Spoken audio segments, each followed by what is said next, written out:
I'm very averse to the idea of telling other people what to do or like how to live their lives. I personally have always had a very intense negative reaction to anyone who's tried to do that to me. That often leads me, I think, to over-explain and over-qualify that I am speaking about things from my own education and experience and not because I'm telling you to do something or behave in a particular way. And anytime you do encounter somebody, especially on the internet, who is telling you that there is a right way and a wrong way to approach any given situation, this one type of therapy, this one type of medication, this one metaphor, if you're anything like me and you encounter a bunch of stuff like that, you try it and it doesn't work and it doesn't sate the gnawing pit of darkness inside of you, doesn't make you any better at inhibiting your impulses or making not stupid decisions, eventually you may come to believe that the underlying problem is you and that there's something broken about you that makes it so none of this stuff ever works. The truth is, a lot of that stuff doesn't work for a lot of people a lot of the time because everything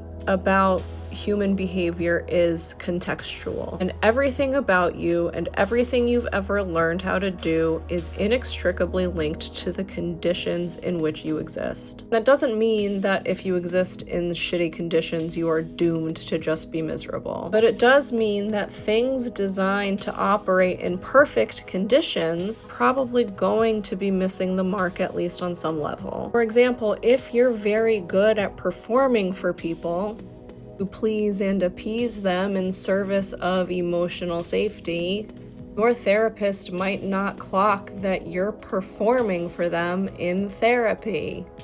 You're never able to actually use that avenue to get to the root cause of all of your non-functional behavioral issues.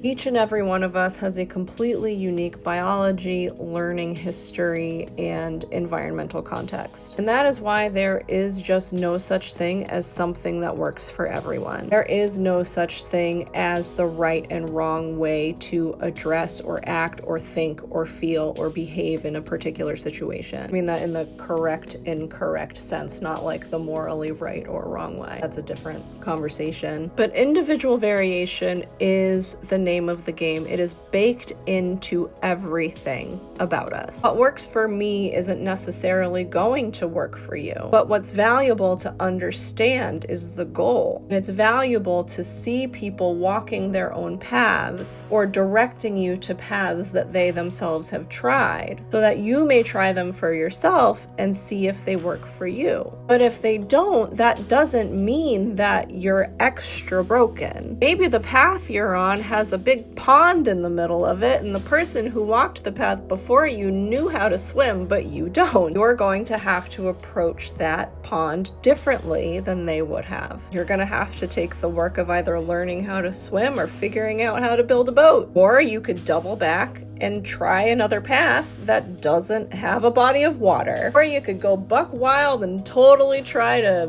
bushwhack your own. That one didn't work out for me. But if they're all leading toward the same goal, what difference does it make which one you take? It's just a matter of which ones worked for you and which you were willing to stick with the longest. You'll find along the way that a lot of the paths lead to other paths that maybe work better for you. So the path you were on has served its purpose, and now you are pivoting onto a new path, which is, smoother, clearer, and faster for you to run down until you get to your next obstacle. I was on medication for a very long time for mental health reasons, and I no longer am. When I first started medication, it allowed me to enter a space where I could start seeking intentionally ways to address the issues I had created for myself with my own behavior, because I wasn't doubled over with anxious nausea 24/7. I could think a little clearer. And eventually I did get to a point where the medications I was on needed to keep changing for various reasons, and eventually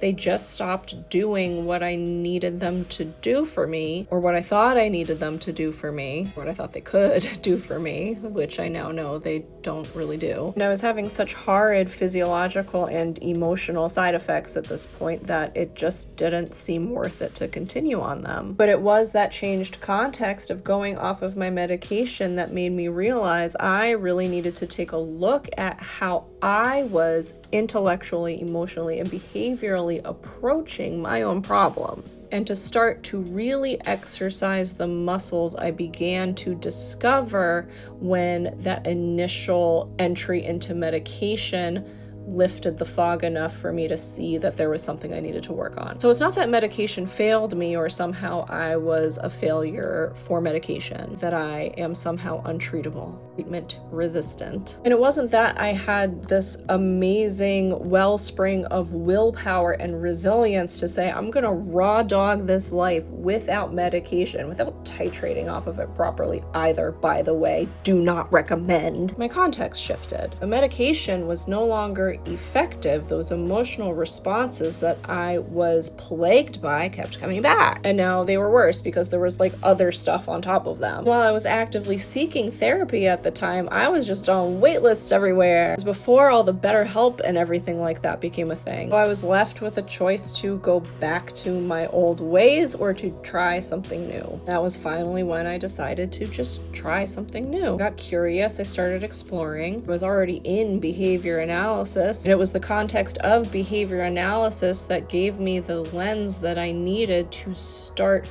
applying a critical eye to myself and my own context and my own behavior within those contexts, which ultimately led me to ACT and functional contextualism and contextual behavior science, and that ultimately led me down the road to exploring Buddhism and the Dharma, but always through a behavior analytic lens. I came to the Dharma through behavior analysis, and that is the lens through which I absorb most of the information that I learn. Buddha was kind of a behavior analyst. Remarkably scientific approach. Anyway, I'm kind of rambling now. I'm not sure what my point was. I just needed to say some of that stuff out loud. It was all rolling around in my head. I guess I've just been coming into more and more contact recently with the evidence of how much I have changed over the past few years. How different my general approach to life has become, how different my relationship with myself has become, how those differences are making my relationships with other people different. Being alive is fucking weird, man. Interesting, but weird.